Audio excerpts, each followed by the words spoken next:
10 traits aliens must have according to science. If you believe what Hollywood portrays about extraterrestrial life, you'll probably think that they're enormous, slimy, and ferociously hostile to humans. This isn't a particularly true representation of the extraterrestrial life that's even somewhat likely to ever reach Earth, because scientists don't create many movies and movie producers aren't normally excellent at science. However, the faces of the animals that will forever change our planet will appear completely different from how we have imagined them. Don't get me wrong, it probably won't go well for us still. To correct the record, luminaries like Stephen Hawking and his colleagues have expressed their views on the characteristics an alien race would need to have in order to travel across the galaxy and visit the planet where humans now live. 10. Aggressiveness. Aggression is the fundamental trait that distinguishes humans from other creatures on the planet in terms of evolution. Any species that wants to survive and thrive in a particular ecosystem must face and overcome obstacles. As a result of these battles, evolution adapts. A planet's dominant life form, which would very probably have to be aliens, had to be able to control its environment. According to a report written by the University of Missouri, this indicates that they would be aggressive, populating and subduing their surroundings in order to advance. If they are smarter than we are, they might perceive us as a resource in the same way that we do with farm animals and their environments. 9. Explorers. By definition, any life species that makes it to Earth is an explorer. We readily recognize how uncharted areas are sought after for their resources when we look for cues in our own culture. We wonder what resources other lands might have that will further our causes. Consider the Vikings and most of Europe, Columbus in the Americas, and Marco Polo in the East Indies. Stephen Hawking believes that aliens will likely search for other worlds to settle or mine for resources. Aliens might not come to destroy our planet, but they will almost certainly try to use what they discover to expand the reach of their civilization, as this is another sign of a fully developed species. 8. Viral and bacterial immunity. A recurrent theme in science fiction is that simple diseases to which they are immune will kill off aliens who have never before seen Earth microorganisms. Just consider the devastation smallpox and typhus inflicted on unprotected local communities during the time of the Pilgrims and Conquistadors. The Aztecs and Conquistadors, however, were both humans. Bacteria are restricted to the life forms with whom they share a molecular relationship, claims Seth Shostak, a senior engineer at SETI. Our particular DNA has allowed our germs to adapt and survive. On our planet, even bacterial and viral illnesses that affect one species seldom spread to another. Dogs don't typically contract the flu, for instance.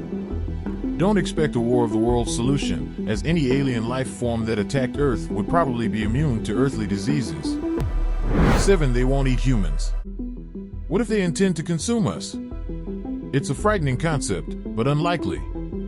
A race that has developed to the point of space travel has undoubtedly transcended the urge to prey on living things. Any species would need to have sustainable food production techniques in place to attempt the extremely lengthy travel to Earth from any planet that might support life. Furthermore, it is unlikely that a creature's digestive system would be compatible with the kinds of proteins found on our planet if it had developed in a different area of the cosmos. It is unfathomable that the meager resources for obtaining food on our planet could ever be worth the effort. By that time, an alien race would already be skilled at harnessing energy. So we won't be treated like livestock. 6. Homicidal strangers. How many people have experienced the dreadful surprise of discovering a bug colony in their new home? How many of those individuals then manually executed each and every offender, repeatedly swinging the death shoe to complete the task? No, the majority of people would hire an exterminator to poison the house and gas the survivors' homes. Like any technologically evolved species, aliens will utilize technology to their advantage.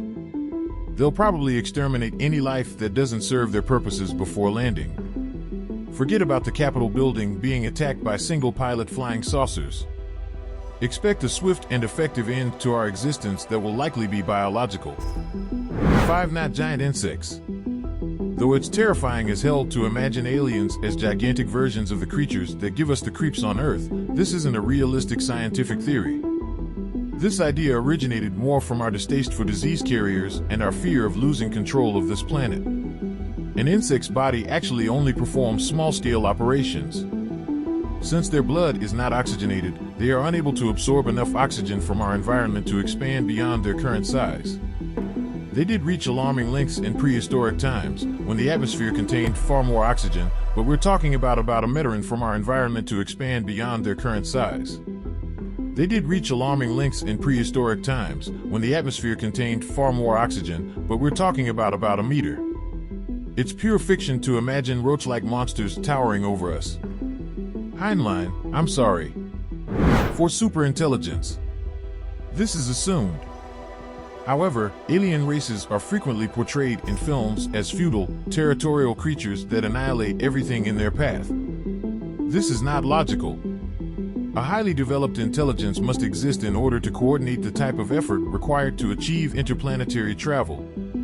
The likelihood of the species becoming intergalactic warlords is very minimal, despite the fact that they may be aggressive against other life forms they encounter as well as their own race, as previously mentioned. They are more likely to be cool, collected creatures who play by the rules and make well-considered decisions, more like chess players than dodgeball players. Aggressive species that are less intelligent tend to direct their efforts toward ensuring their own survival.